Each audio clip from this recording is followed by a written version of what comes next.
Hey, what's going on, everybody? Yo, it's your boy Rome, man, coming to you once again. Uh, Hopefully with a powerful message.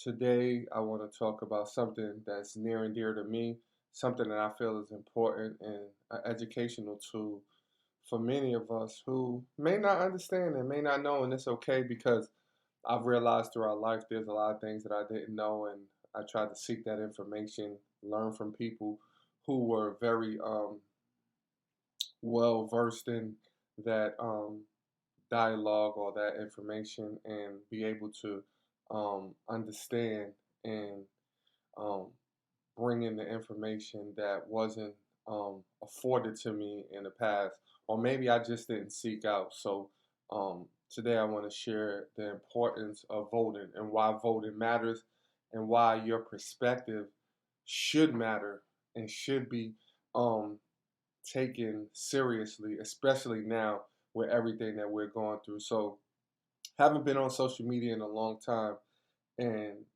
for lots of different reasons. One of the main reasons is I felt personally that we don't use our platform um, in a way that can uplift, encourage, and empower um, lots of people. That oftentimes what I see is people bashing people, um, have an ability to talk about celebrities and athletes and entertainers and people who have made it, who may have slipped and fell, and have been in situations where they weren't looked upon as who we imagine them to be. But one thing that we got to realize is they're human just like everybody else, and they're no different than us. They make mistakes and we make mistakes, and I leave it as that.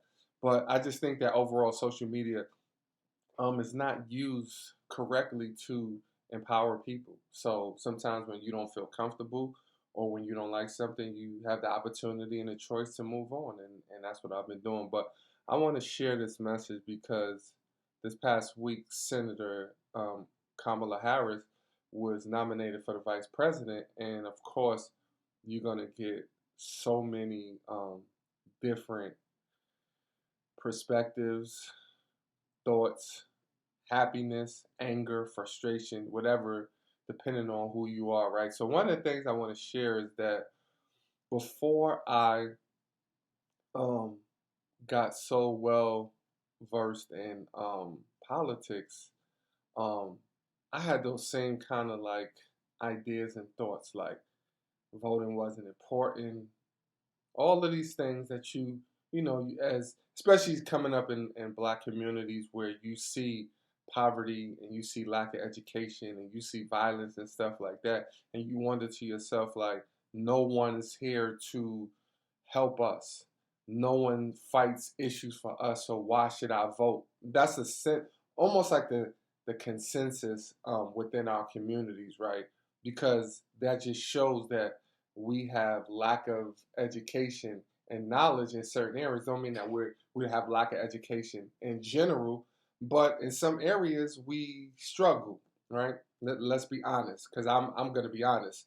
I didn't have the knowledge and the awareness and the understanding in those things, so I wouldn't watch the news because all every time I watch the news, I watch people dying, people getting shot, going to jail, and all of that. But there's several different types of news, right? So now I'm more educated, and my wife plays a big part in that. She really turned me on to um, CNN and MSNBC and Ari Melber and Chris Cuomo and Don Lemon and Rachel Maddow and Joy Reid and all of these intelligent people that cover truth. I want to say, right, because there's a lot of news out there, Fox, that perpetuates lies, stereotypes, and don't cover the truth. So when you find truth, you can always move forward and do better, right? So let's talk about voting though, because I hear people say, oh, it doesn't matter. Well, do you realize what your ancestors went through? Do you realize what people fought for us to have the right to vote? Do you really understand that struggle?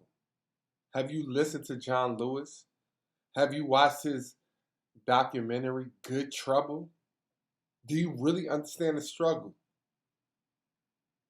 For some people, I don't think you have. I don't think you do. I don't think you really understand because some of the rhetoric that comes out of your mouth, I really don't think that you understand. Now, you might say, look at what Biden did. Look at what Kamala Harris did. They locked people up. They instituted these laws to send more black people to jail.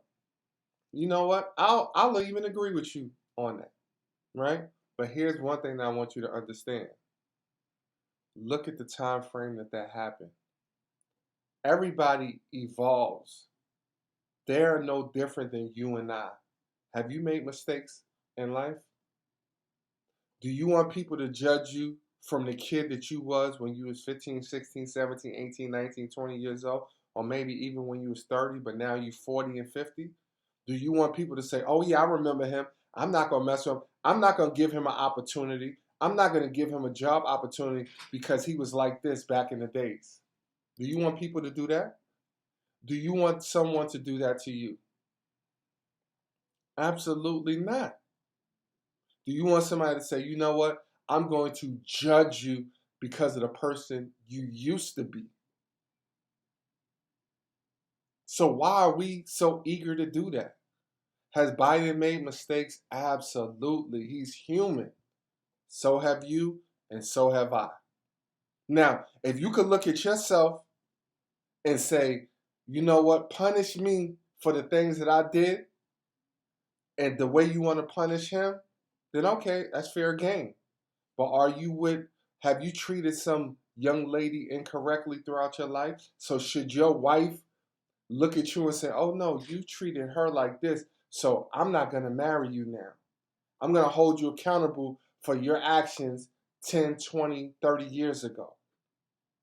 For ladies, should your future husband or your husband say, I'm not going to marry you because you did X, Y, and Z when you was 15, 16, 17, 18, 19, 20 years old, or when you was 30 years old, and you treated this man like this, so now I'm not going to give you the benefit of the doubt that you could be a good woman. See, we're very, very, very inconsiderate of other people's development and growth. And we're all guilty of that. I'm not going to sit here and say, I haven't been like that. We all have, right? At some point in our life, because we're not human. Emotions take over sometimes, and sometimes we say things based on our frustration and all of that. And I get it. But this is not a time in life where we need to be straddling the fence and talking about, oh, I'm not with Kamala, I'm not with Biden, they don't represent us. Because the reality is some of you didn't even do nothing when Barack was in office. You still complain.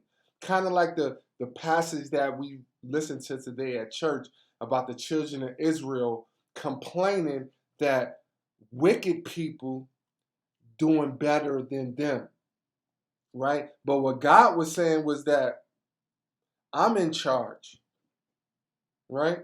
Why would I put you in a position when you're not even ready to run? You want to be here, but your mentality and your faith is down here. So even if I was to bless you, you wouldn't even know how to receive the blessing because you're so focused on them, the wicked people. Now, the reality is that Trump is the worst president in our history.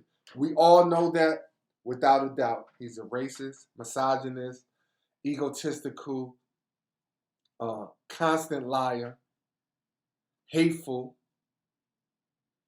all of these things. A person who divides everybody.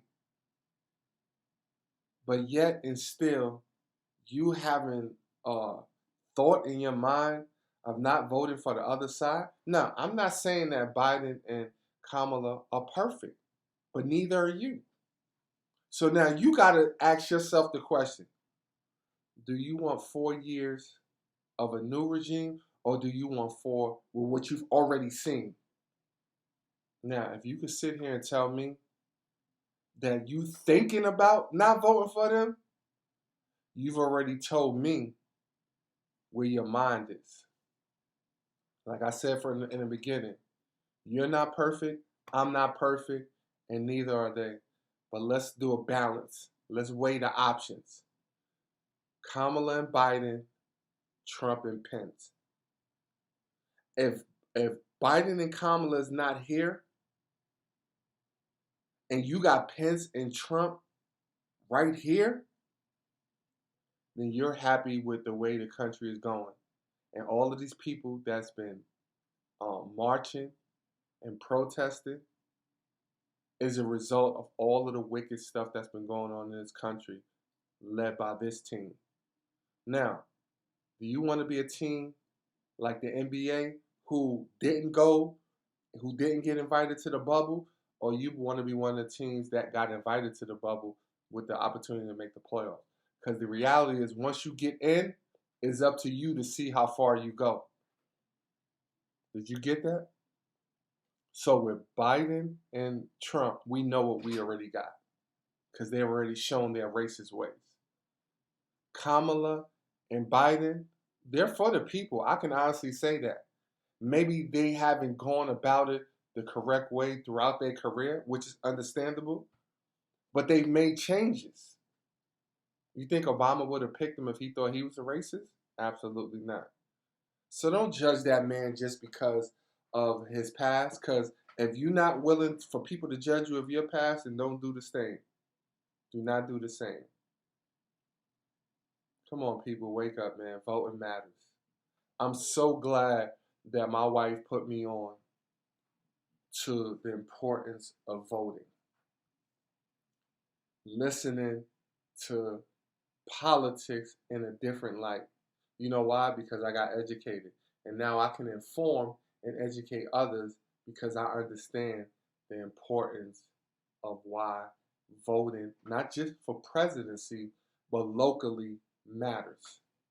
We got to get educated. We got to put all the entertainment, the same energy you put in being entertained, put that same energy into education. And then maybe, just maybe, will make a difference.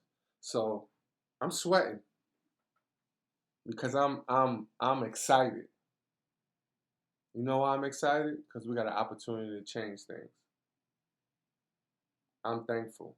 I'm thankful for all of the people who died so I have the opportunity to vote, who got beaten, who got spit on, who got dog sicked on, water sprayed on them, called nasty names. I'm thankful for all of those people who took that inflicted pain for me and you and said, you know what, it matters, right? It matters that you're treated like a human being. So we gonna fight. Now, a lot of you people always do a lot of talking, but you are never on the front lines on anything. All you do is got Twitter fingers. You on social media and you typing, but are you on the front lines? I could say I'm on the front lines because where I work at, I'm in the trenches with these kids every day that's fighting the jail system, that's looking at 10, 20, 30, 40, 50 years. And it's my job to give them hope and to educate them so that they don't commit those crimes in life ever again. That's giving back. So if you ain't on the front line, what do you really matter anyway? Peace and God bless.